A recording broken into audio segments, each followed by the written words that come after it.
Welcome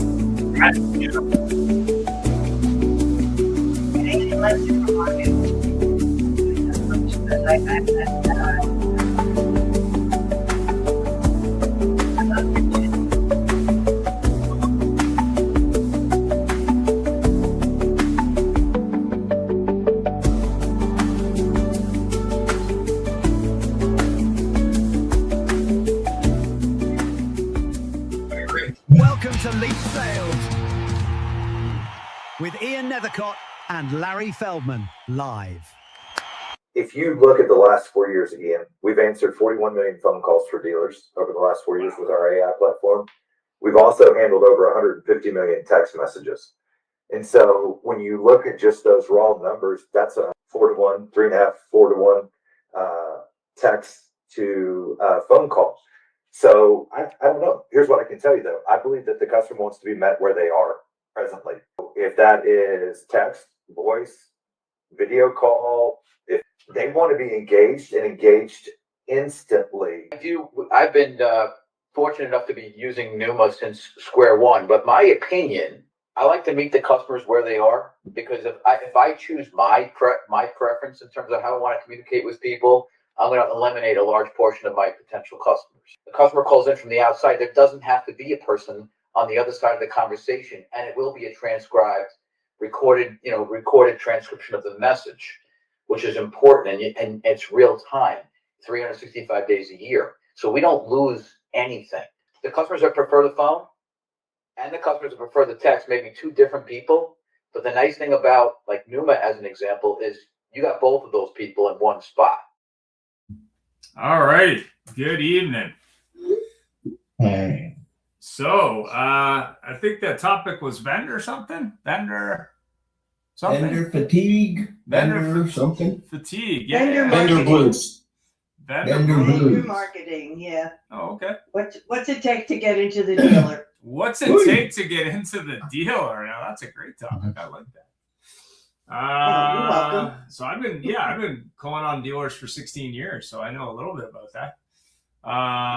But my advice is really interesting, because I think that the mistake a lot of people make is they think either an email is going to get it done, or a phone call and email is going to get it done, or other things. But I would say that the underappreciated way to look at it, I don't know if anyone's ever there's a great sales book from Oren Klaff called Flip the Script, which I'd highly recommend if you haven't already read it. He raises money for companies, but he's got a pretty good book. But you can definitely get into companies in different ways. New Strategic Selling is a great book that I actually read years ago, where if you understand the different people in a sale, you can really do well with it. And it tends to be hitting all angles. And that takes longer today. It isn't about call volume so much or reach out volume. It's about strategically looking at accounts. That's my 10 cents. What was the name of that book again? One of them is Oren Klaff with the Script. I have it right here. Highly recommend it. This guy raises money for companies, but this is a book on changing the way you sell. So if you want to sell differently, this is a great book. Oren Klaff, recommend it. New Strategic Selling is kind of the same as Challenger Sale and those kind of books. But the thing that's great about Oren is he really you got to change the way you sell today. It's not about volume anymore. It used to be about 100 dials or whatever that metric was. To me now, it's about what people do you want to work with and why. That's pretty much Ian, can you pull out another book? You're looking like a magician with that background. Oh, I got more. I got more. Books out of nowhere. I have more. Absolutely. Do it again. Let me see if I have another sales one I can pull out here. Recording in progress. I know I have another sales one here.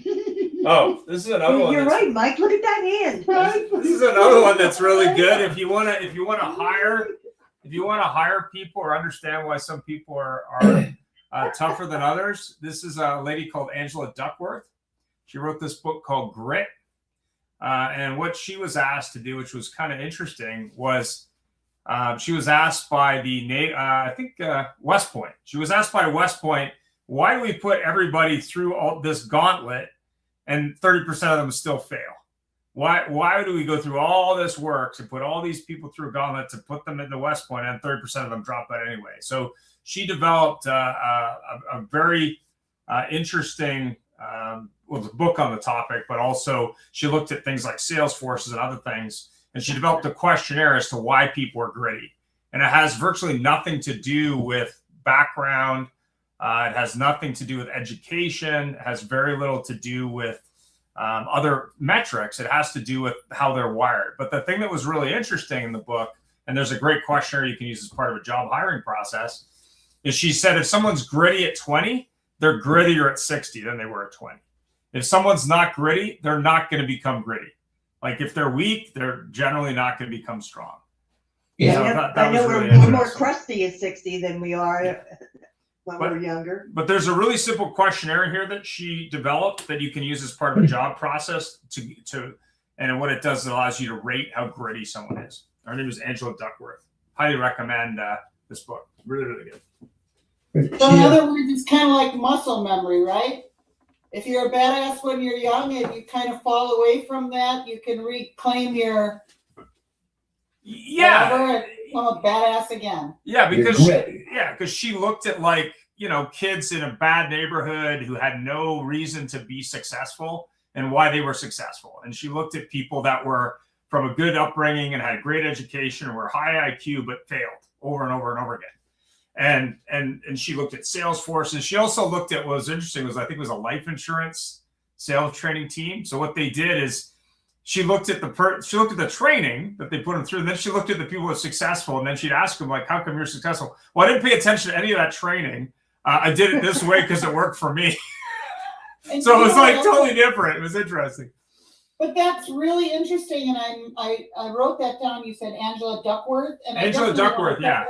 Yeah, I highly recommend the book. Think about another thing. What I was talking about with somebody yesterday is, you see and when people are the way they are, their brilliance, their gifts, their whatever they have, they're always the same. But throughout different seasons of our lives, depending upon where our emotional reality is, whether we have small children or an ailing parent or an unhappy place that we're working or we have financial constraints or challenges or whatever it is, we react.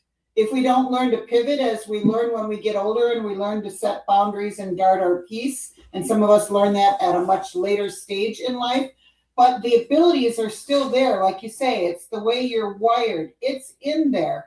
You just need to cut through the minutia and get back to it and focus, right? That's why I so much like Mel Robbins and her let them theory. This is really good too. Who gives a shit about what the rest? Sorry, Rhonda, for effect. Who gives a shit about what the rest of the world cares about, or this or that or the other? Just be intentional and keep your focus and be true to you and speak your truth, right? Yeah. And this is another good one. Absolutely. And we react based on how they activate us, or Sure. Very cool. Interesting. Thanks for that, Ian. Yeah, that's another one. Eat their lunch, which is very, very important today because you got to be hyper competitive, but also interesting. So that's another one I really like. I'd like to step in and talk. We were talking about, I guess the topic was vendor blues. Yeah. But I don't want to talk. The rest of the group can certainly share with what they want to share, but I don't want to talk about anything that's going to be negative. I would be rather more listen to what people have found has been the way that they've been able to get a dealer to sit down and finally take the meeting. So maybe we talk about what are some, because Gary, that was the point, actually. The word blues fit in the graphic nicely. So with that being said, is that sitting in a dealer's seat is how much they get bombarded with everything in anything. And sometimes it's got nothing to do with business and they pull on them. So when we start to pull on them, or we have to be a lot more cognizant of what they're going through. So I'm curious, what I'm doing now with the help of Mike is just building everything as close to being as articulate as possible and giving it to them. Maybe that'll work a lot easier, where they can have the information and they can digest it and they can own it. But I'd rather hear from everybody here as like, what are they finding with the dealers that they've made good relationships with? What was the connection? And anybody can jump in on that. Yeah, go ahead. I think Russell has some great example today. I introduced him to somebody. Maybe he has some example because both of you have sold a lot of dealers. What did you learn from that?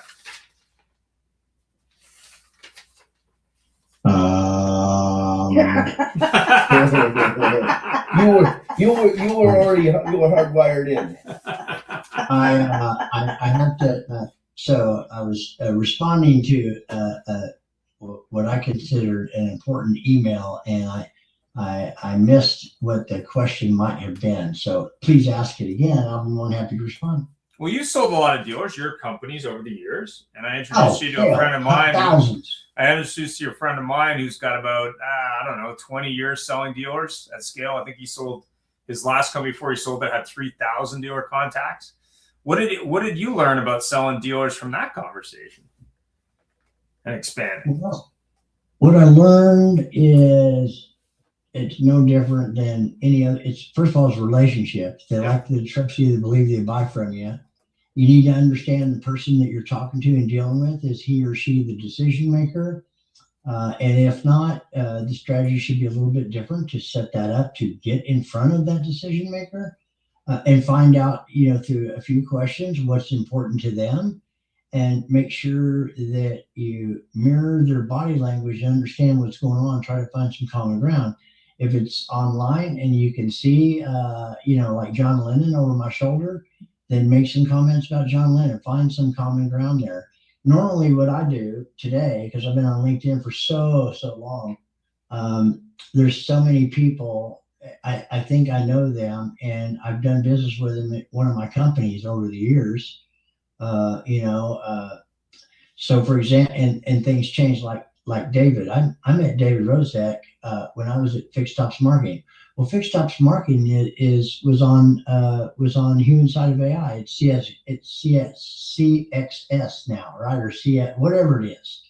It's got new owners, Jack BR and David.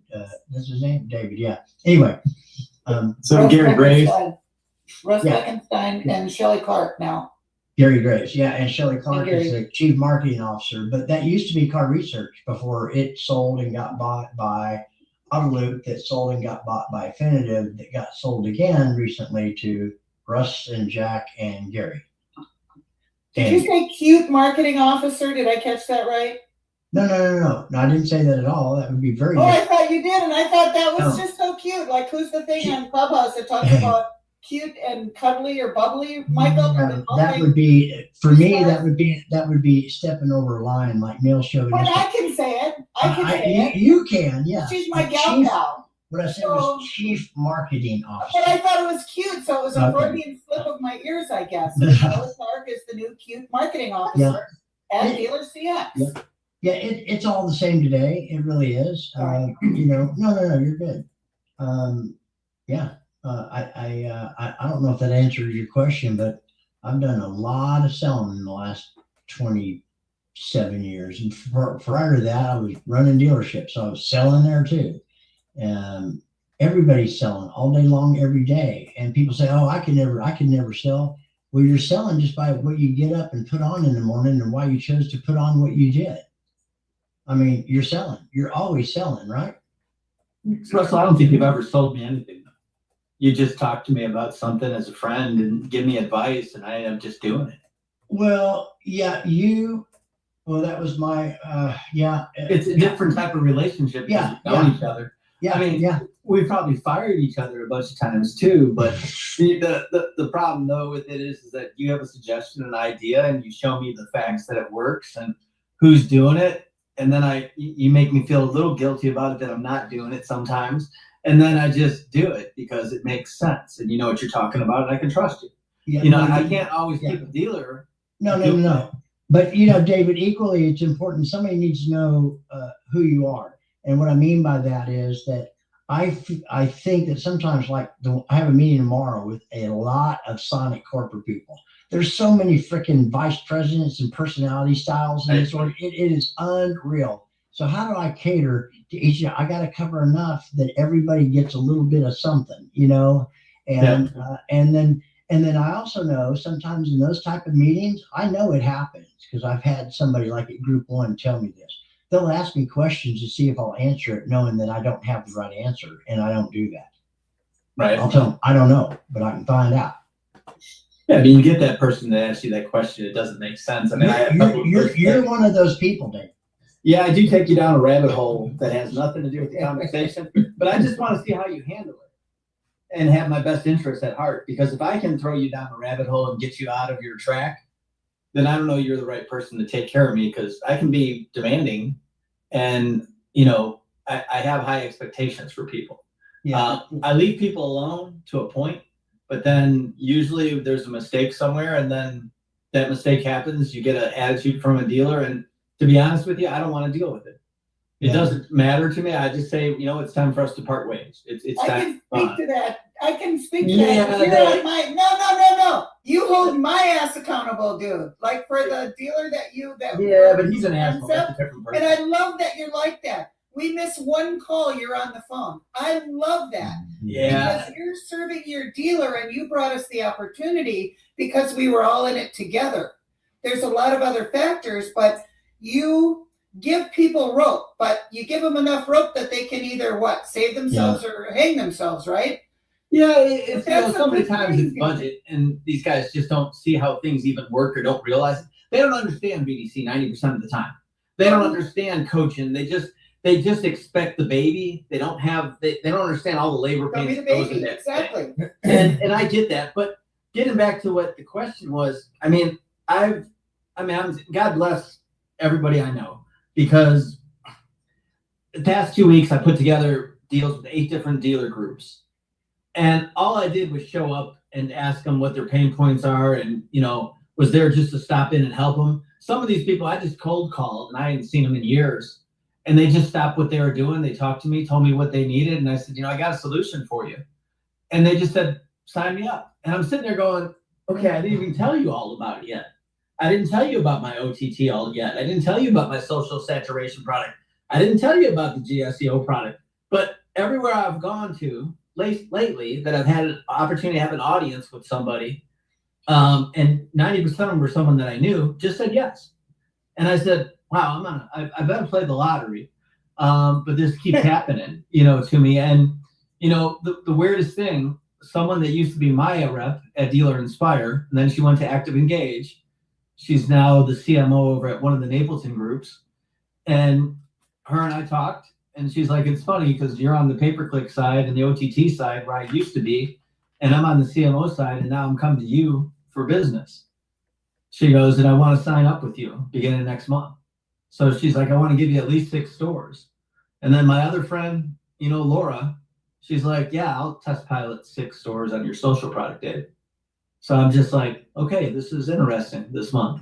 So and it's only because I've had good relationships and I've followed up and I've been that asshole to hold people accountable. So I'm sorry to ramble, but I'm going to land my ship. So I want to say, first of all, I want to say this in front of Ian. Ian introduced me to a gentleman today that was the founder of Rapid Recon and many companies. Anyway, when I got online with the guy, we didn't even really talk business. I don't. It's just one of those relationships. But we already have a meeting set up for next week with him and his partner. And it's like he's 81 years old and he looks younger than me. And we talked about kids and grandkids, very little about business, and some of the things that were important to us. And that's just solidify the relationship. And I think that's really important. I tried not to have any expectations. I called Ian before the call to find out, did I read this wrong or whatever? And then I called Ian right after it, because this guy, he knows everybody. He knows everybody. He's been through so many buy sells, made so many mistakes, lost his ass, and then rebounded. And talk about a mentor like that can there's only two ways you learn from your mistakes. You learn from mentors. One's a little faster than the other, I think. Oh yeah, and I was talking to Russell about it, and thanks for that, Russell. I mean, I'm constantly trying to find where people could fit, where there's a fit, and I think that's part of the challenge with selling dealers. Is if you don't know the dealer, you're calling hoping that there's a fit there and hoping that it makes sense. But in a lot of cases, the reason it doesn't make sense is you just don't get along with that dealer or that dealer group or that person. And I find this a lot when you have acquisition too. And we were talking about that a little bit today. The company that he sold, there's another company bought at the same time, and they couldn't be different cats from the two different companies. But what's interesting is you can learn a lot from people that have a lot of connections. And if they have that vision to see those wider points, and I think David has this connection as well in a lot of cases where I've seen, it's basically like, this works with this. Like, have a discussion. If you hate each other, fine, maybe I'm wrong. But generally it's like, this makes sense for this reason. That's what I seem to see anyway. Larry, you haven't said anything. Yeah, Larry, what's up? I'm soaking everything in. As far as the best way to get to a dealer, I believe it's through another dealer. Yeah. I got a call from a guy that used to work at one dealership group, and he brought me up to Tampa, and I'm in the process of making a deal with him, big group, and I didn't have to say a damn word. And you folks all know it's hard for me to keep my mouth shut. This guy's the best, and he's this, and he's that. And I just sat there and said, yep, okay, yep. Now, I think we've all found that if you call a dealer 100 times, they're in a meeting, they're busy, they're not on the planet. But when another dealer tells a dealer, this guy's great, he got me work done, it seems to be the easiest way to crack it. Because not only don't dealers answer their phones anymore, nobody answers their damn phone anymore. That's bullshit. You answer the phone all the time. Well, I'm a unique individual. I gotta tell you, you must have a secret. It's what they say at the home, David, when they give me my pills. Go ahead, Russell. You got to have a secret, because I try. I really give it my best. And I just have been unable to master. I don't know how you do it. I mean, if there's some secret, or you have 3 or 4 of you or something, I mean, I don't know how you do it. He's a multitasker. Well, I told you before, Russell, as far as there being more than one of me, my father loved me deeply, and he told me, I love you, but if I had 2 like you, I'd shoot both of you. So I think we'll all agree that one more Larry would be one Larry too many. Listen, it's really simple. I think David Rosick, we've had many conversations about football. Many of the greatest athletes are not driven by the desire for success. They're driven by their hatred of failure. They hate to lose. They hate. So, Alec, I was the #2 Cadillac salesman in the United States out of Trenton, New Jersey, not out of Florida, not out of Texas or New York. I'm all over the planet with my training company, and all I do all day long is worry about what I missed. What call did I miss? What connection did I not make? And David, you've read my book. I have a great line in there, I believe, among hopefully other great lines. If you want to get rich, act like you're broke. And if you want to go broke, act like you're rich. I always answer my phone because I don't know who's calling. It could be somebody that wants to hot, somebody that's got a problem. It could be a scam call. So you hang up. But I think, Russell, I'm driven by the fact that I'm always worried about what I missed and what I could do. So I don't know if it's a character flaw or if it's a character strength, but I'm driven. And I think a guy I'm very close with a guy named John Kelly. Russell, you saw my spot when you were in Texas. It's really cool, David. It's every disparate image you could ever imagine. Kelly was the youngest guy to run Chase Futures when they were doing $100 million a year. Brilliant guy. And he said, Larry, if you tell me you're handsome, don't mean a damn thing. But if 3 women say he's handsome, so trying to tell dealers how good you are, how smart you are, it's interesting, but it doesn't get you anywhere. But when another dealer says, this guy's effective, this guy can get the job done, it's magic. And again, I don't have all the secrets, but I think when you can get a referral from another dealer, it opens their ears and they're wide open to meeting with you. I would have never got into this guy in Tampa, but he got me in. He did all the talking, and all I did was say, here's the contract, let's sign. So I mean, if somebody has a better way, I'll certainly listen to it because I'm always trying to get better. But I think the key to get in is have somebody that's already in and can tell the dealer, this is a quality person. And may I add to that I think it goes especially and equally true if another vendor who's really close to that dealer refers you. Because I had another one today, Larry, where the guy called me. He said I was on so-and-so's.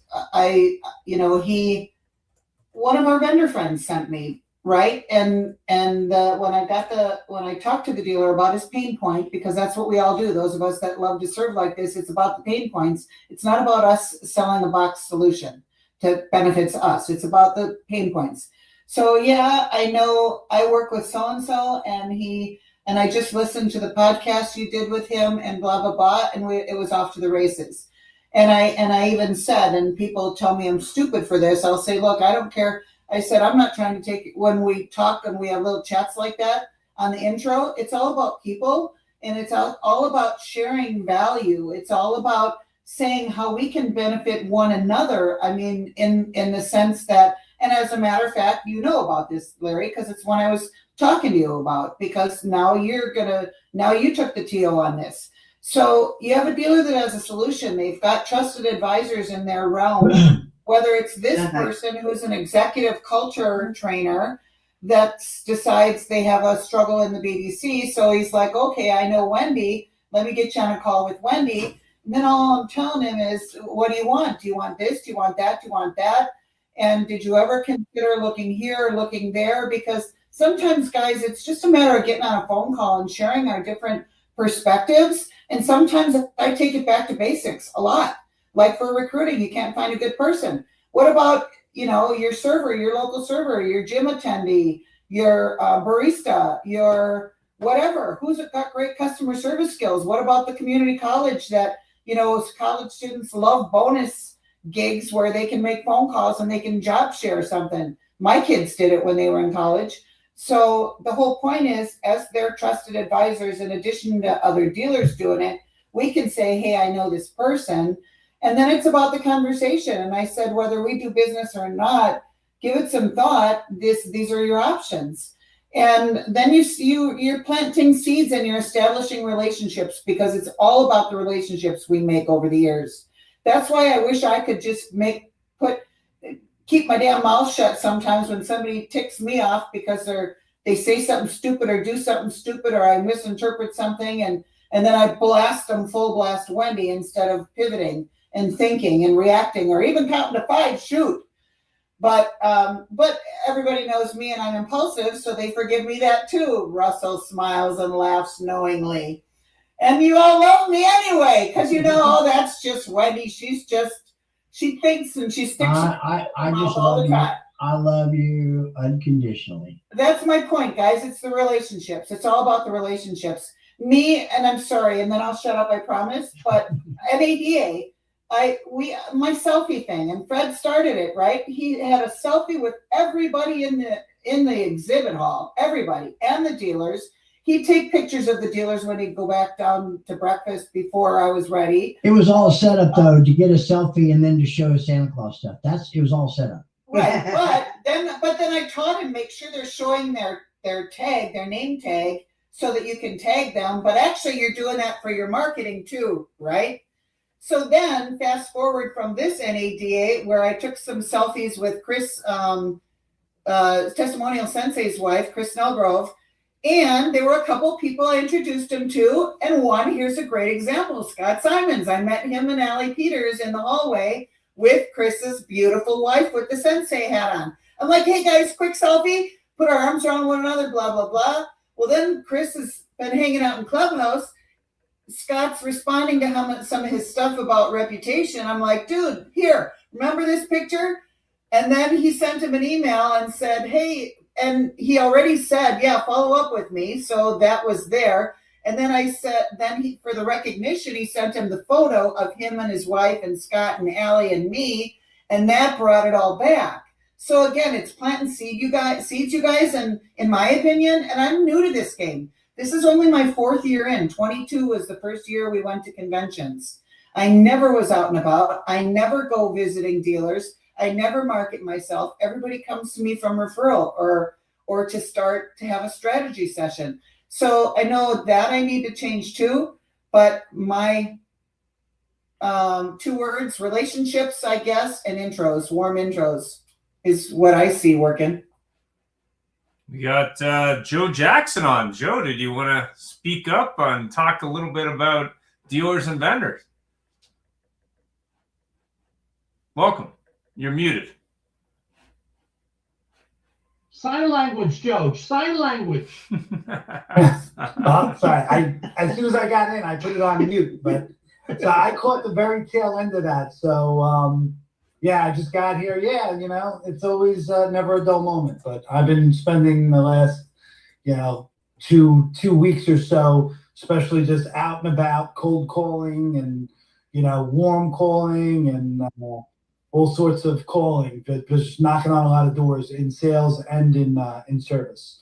So, but yeah, it's fun, and the reception's been pretty good, even on the cold calls, So, but it's a challenge. It's a challenging time. You're hoping for right place, right time. Is basically what I've been doing recently. Trying to make one meeting in an area and then hitting that area and getting all over. But I've been pretty inefficient for the most part, driving all over the world to get to the places that I need to get to, because they're in all different directions. Whoa! I just pulled the plug. But yeah. So what have I missed? What do you guys? What's your best tip? We're talking about vendors and dealers. I mean, I heard Wendy saying, listen, asking for referrals is never a bad way to go, a bad play. I would recommend that. I think that a lot of the things that I've especially been working on right now have been either from referrals or but asking for them. I've never really asked much in the past, but and I've been getting into groups, I guess, too, with the consolidations. Getting one contact in a group, and next thing you know, having a successful campaign, and next thing you know, working with the whole group. So it's been positive in that respect. But most times I walk in, I just try to be upbeat and warm and just try to be myself. And if somebody, I offer up that I don't have an appointment. Hey, Joe, I don't mean to interrupt you. I don't mean to interrupt you, but you trying to be upbeat is like Kareem Abdul-Jabbar trying to be tall, black, and skinny. You are always upbeat, my brother. That's why everybody loves you. Thank you. So, but I just try to be honest. I walk in there. Do you have if they beat me to the punch and ask me if I have an appointment, I say no. This is an ambush. And most times, depending on who it is, I get a smile or I get a point, like over there, So, but that usually works for me. I think that's my favorite line to use. This is an ambush. Good line. Yo, for the cold calls, Joe, wear your fire hat. That'll get her attention. Yeah, I'll start. I usually have my fireman cufflinks and stuff like that, but they're hard to see.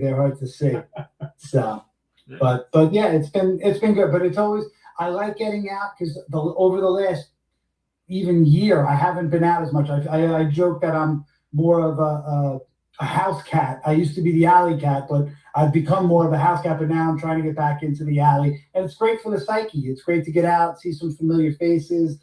see old friends, and and we make some new ones as I go. Joe, you could probably get there a lot quicker to become a street cat and skip the alley. Yeah, trash cans and cars backing out and potholes. Yeah, it is dangerous. It is dangerous. But yeah, but no, I'd love to hear what everybody else has to say. But that's really what I do, and I'm always trying. I feel like because people say, "Oh, don't cold call; it's a waste of time." But I try it both ways. I try it where I'm doing. It's not a waste of time. Yeah, it sometimes there's an art to it, but it's not a waste of time. If you know Yeah. what you're doing and how to do it, and you're respectful, it Yeah. works. Yeah, no, totally. I've opened up a lot of new opportunities that now I just have to have to do the work to move them along. Yeah.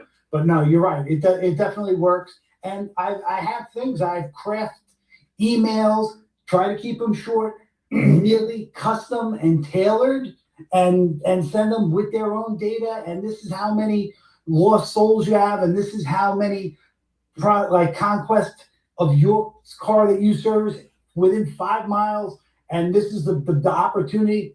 Crickets. So I'd rather go in there and knock on the door and try to have that conversation in person, because the email is just not getting it done. Sometimes, Joe, when you cold call, you run into, maybe you don't meet the general manager, but you meet a floor manager or a GSM. You strike up a relationship into the D too. Yeah. No, great point. And the transient, the way people move around too, and you bump into somebody you didn't even know was in the store, who's an old friend. And I had a conversation yesterday. I was in Brooklyn.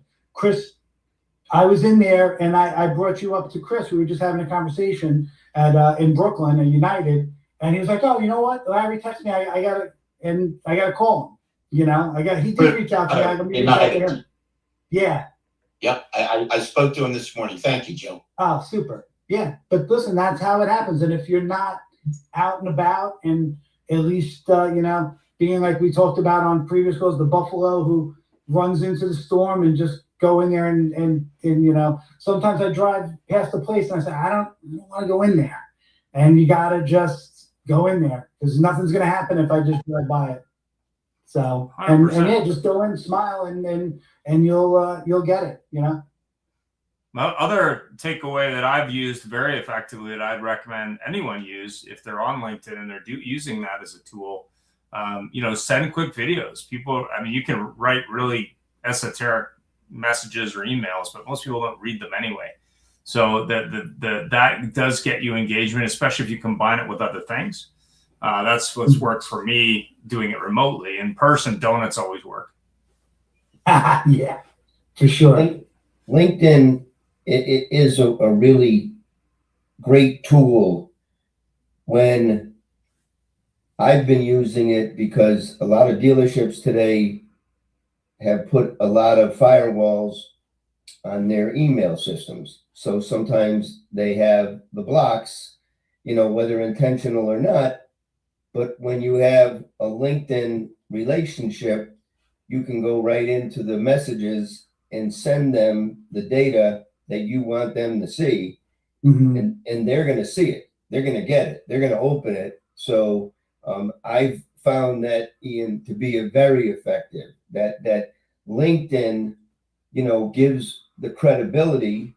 And then now that we have all the videos that we're able to do in the podcast, you can broadcast what you do pretty well online today with videos and information. But to Joe's point, there's something about the dealer on their own turf. They want us in their turf on their terms, and they make the rules.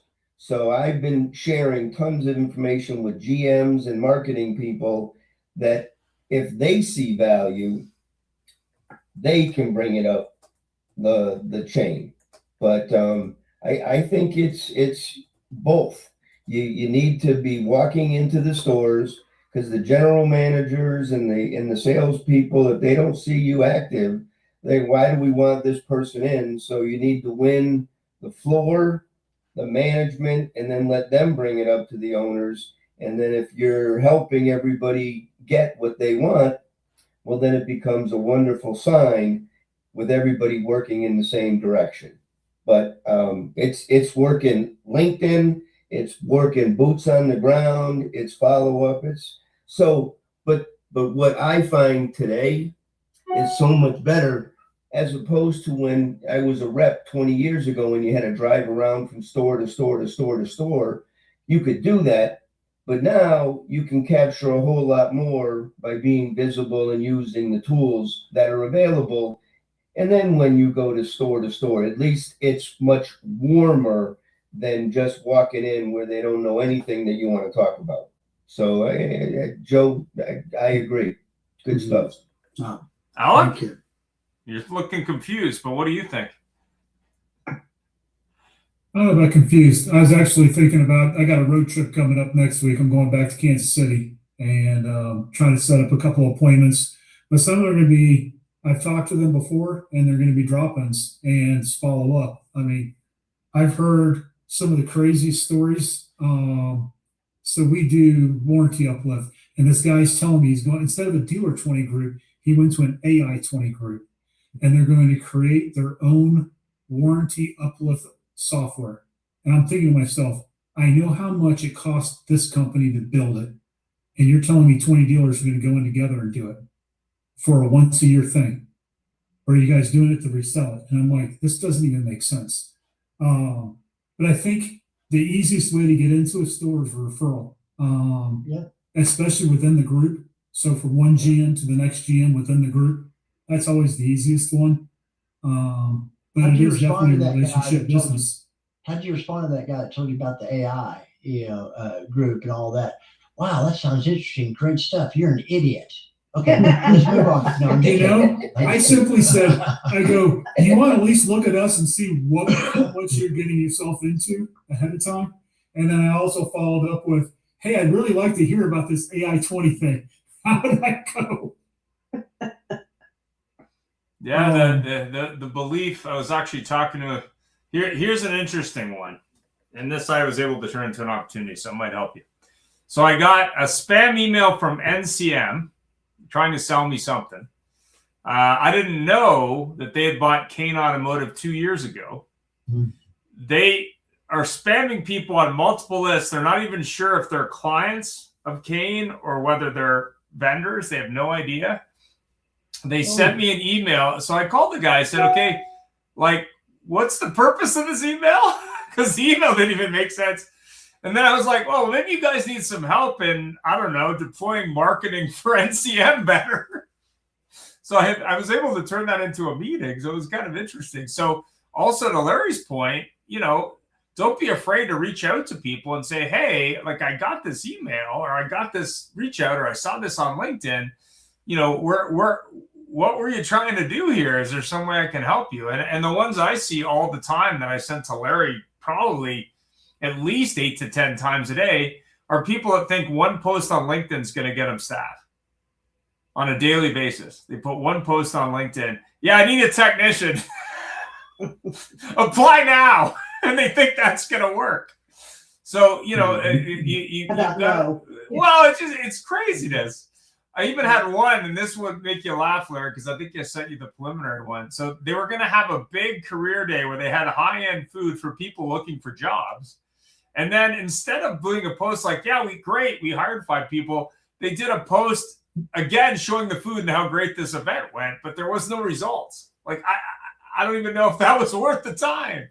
So don't always be looking for outreach, be also looking for reasons to outreach, because it would surprise you when you, especially with LinkedIn, if you see someone's post and you want them as a client, you can reference that post. You can send them a message. You can send them a video. You can do stuff that nobody else is doing.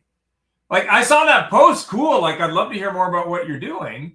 I do this all the time with the show. I go, listen, I'd love to help you. Tell me more about what you do, because the posts I see, I have no idea what you do. And people want to talk about what they do and what they don't do right. And that can open up an opportunity. Just my 10 cents. What do you think, Christian? You're creative. You're muted. I'm muted, but a couple of things. So one, back to your Angela Duckworth. I didn't want to interrupt, but she's got a podcast called No Stupid Questions that she does with Stephen Dubner, who wrote Freakonomics and's got that. It's fantastic. So you might want to check that out if you like some Duckworth. Oh, yeah.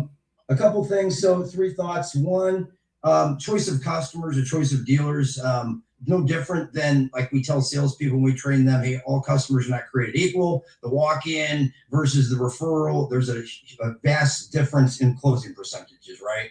So if you can have a referral, obviously you want the referral because that the odds of closing the referral or the past customer are much higher, right? So, I mean, so obviously we're going to go and try to do referrals. We're going to try to work that first. Everybody said that, so I won't bore you with that. The nice thing about the work in the referral, if they've never done business with you, it takes advantage of social proof, which is an influence principle, and it actually works really well when people are uncertain about you. So now they can have a little bit more certainty. So I think that's one point I wanted to make. The other one is it depends. You know, I asked myself before. So obviously I'm going to work the dealers that I've got referrals. I'm going to work that first. But let's talk about cold calling strategy. So cold calling, the first thing I'll do is, if I am going to cold call, is try to do an area and canvas an area.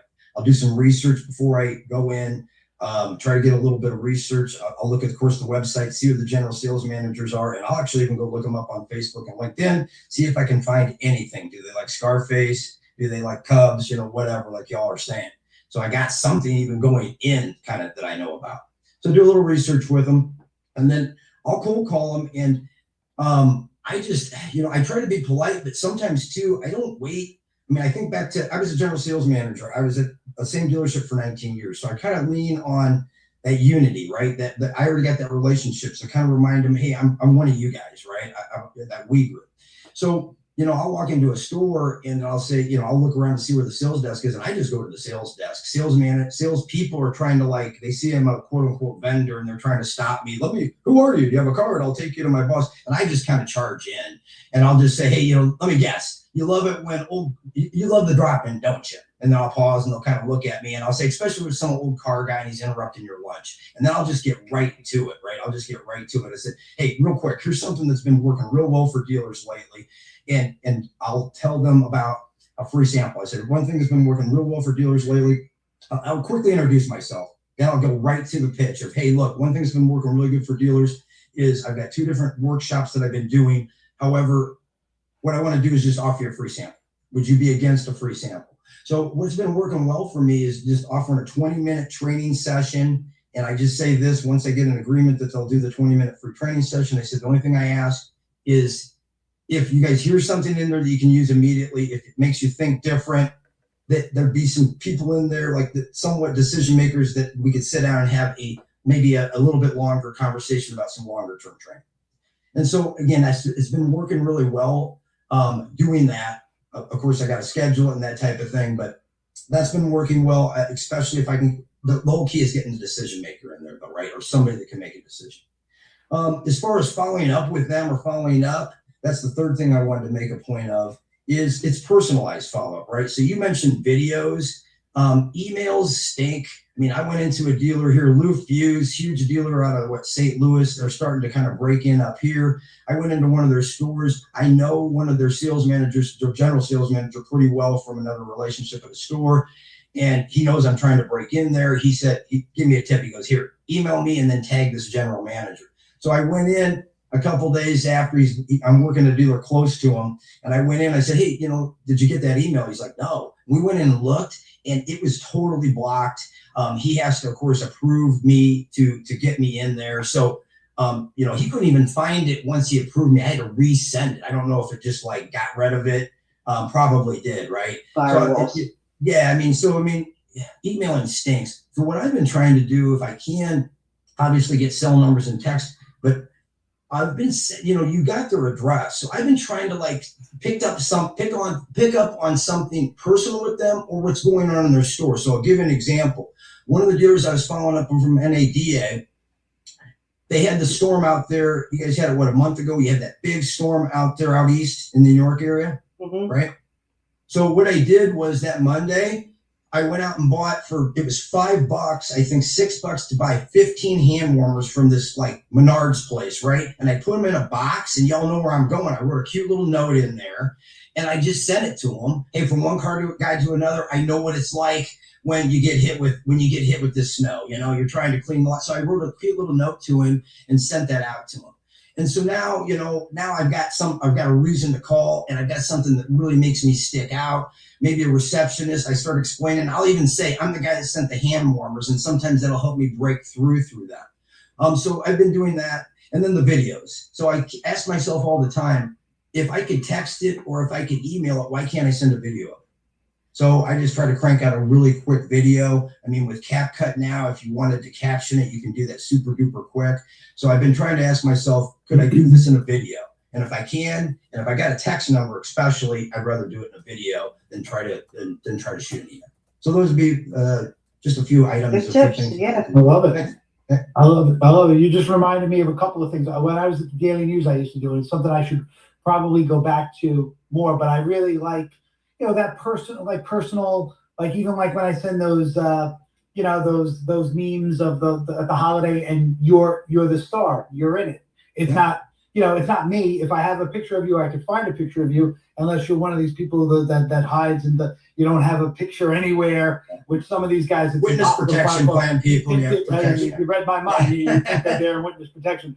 But I remember, like, I'm trying to think. One time, I don't even know how long ago this was. I was at Who's Coin. This is 20-something years ago. I found on eBay like a lot of 100 Shoeless Joe Jackson, like gold leaf cards, like really cool, and like a hard. And I bought them in bulk.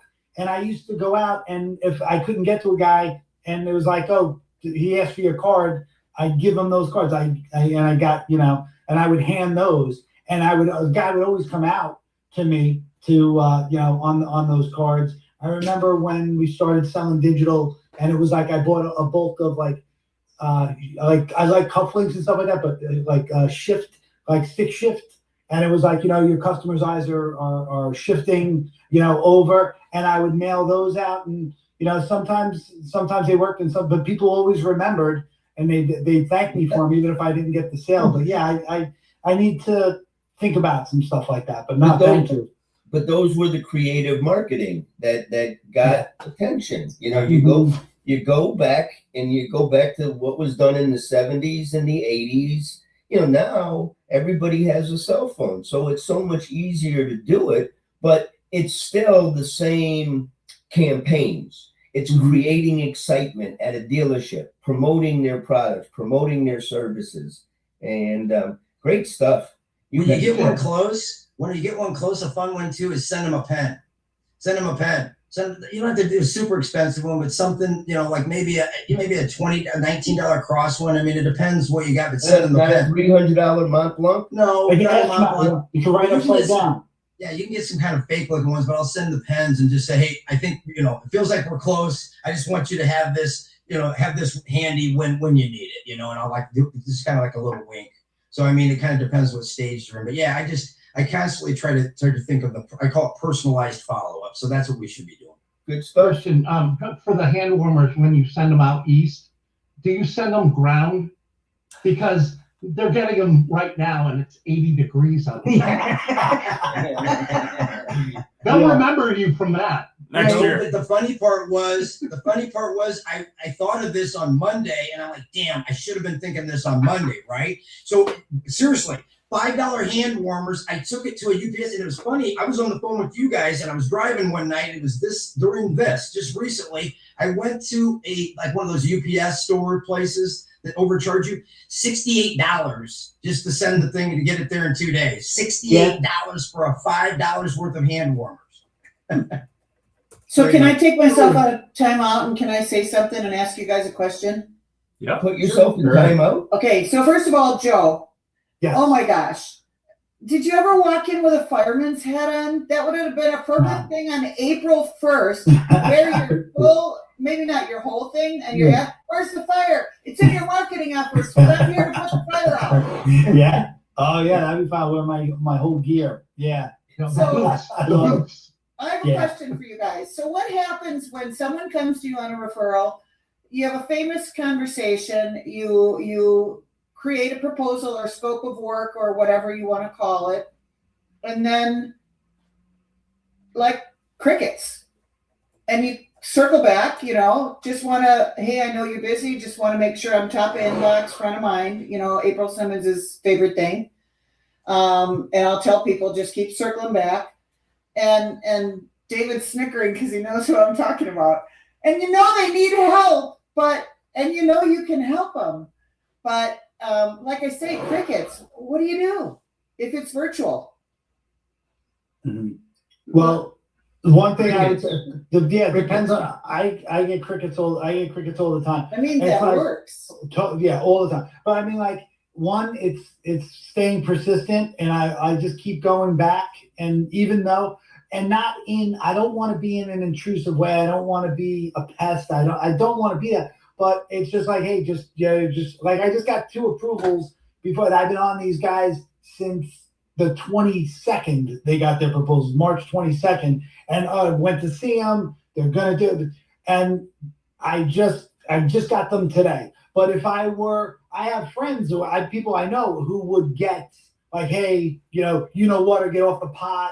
Or would be really I'm not gonna apply the pressure. I just kind of show up. I stay myself, and as long as I'm getting those signals that it's something that they want, I know they'll buy in their own time. They're not gonna buy on my schedule. They're gonna buy on theirs. But if I see things, I see a post.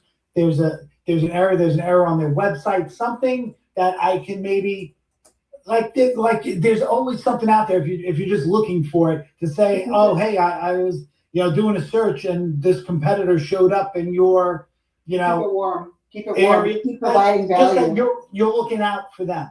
Ding, ding, Get ding. more and more value. That's great. That's what I was going to say. The only reason I closed these past 8 people that I visit dealers was simply because I've stopped in. If they weren't there, I dropped off a card.